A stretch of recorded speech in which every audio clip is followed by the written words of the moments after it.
Hello, I'm back, and I've come down off of my sugar caffeine towering high a little bit.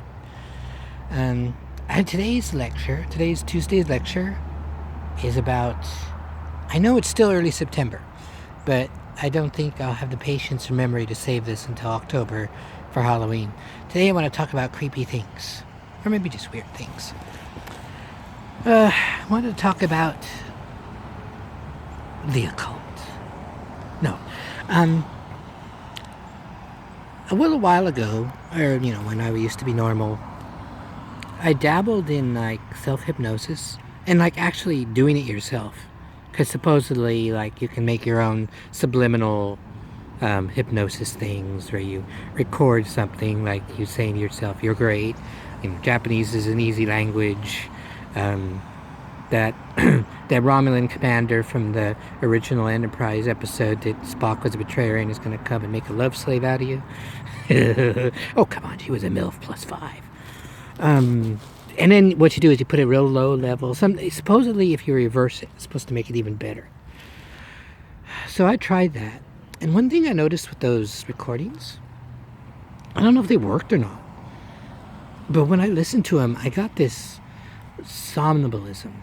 It's kind of just feeling like something was trying to put me to sleep, or maybe I was having a daydream.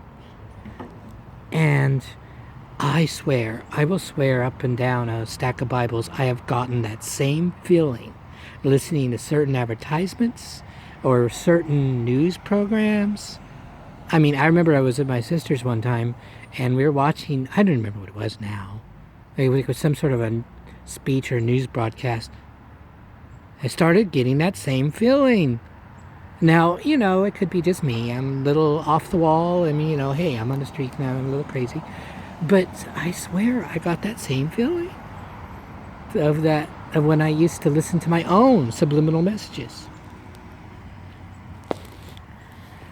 The second thing I want to talk about is the occult. Now, I had quite a number of books on the occult. My favorite authors in the occult were Diane Fortune and a guy named John Michael Greer.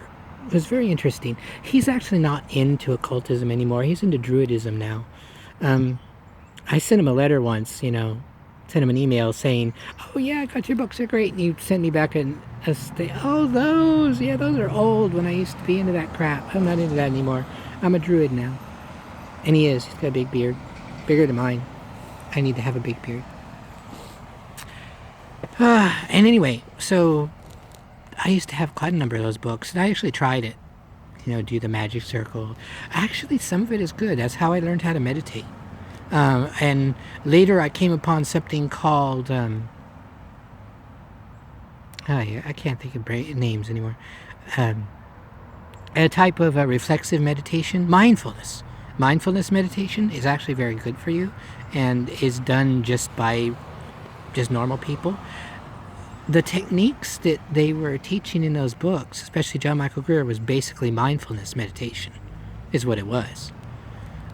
Because the whole thing about not just meditating, but thinking about your environment and everything at the same time, it just focusing on your breathing, it's mindfulness meditation. Anyway, I did that for a while, but I didn't get the powers. I didn't get any powers.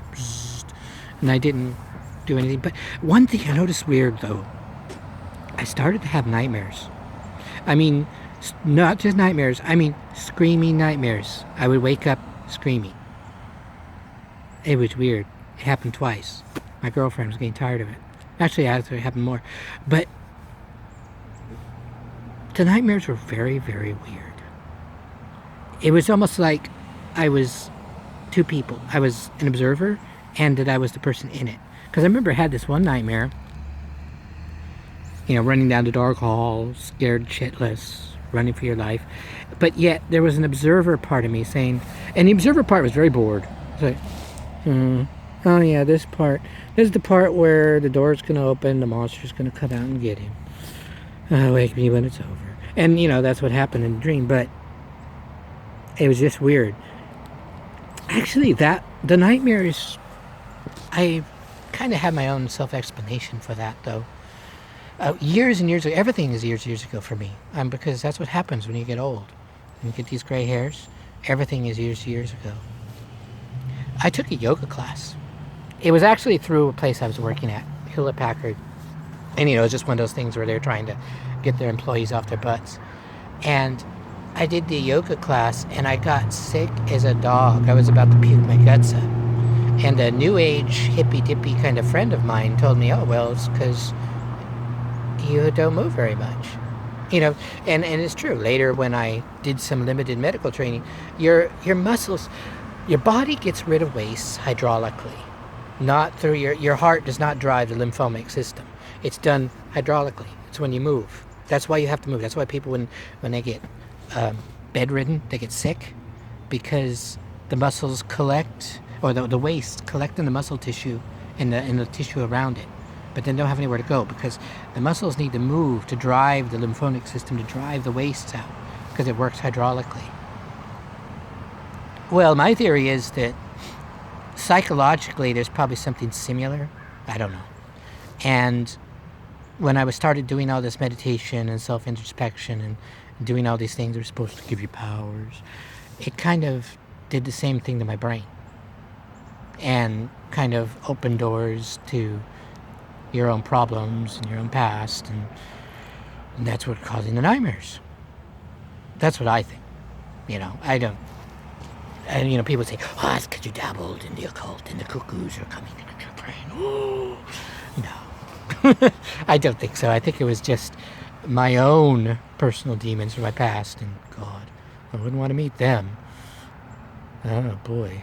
I mean, a lot of people have been through worse shit than I've been in, but I've been through some pretty shitty shit. So yeah, that's what I think about that. In conclusion,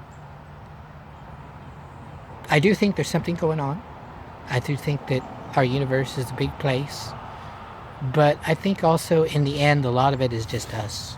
Even like quantum theory, now they're saying that our thoughts can influence things to a tiny effect.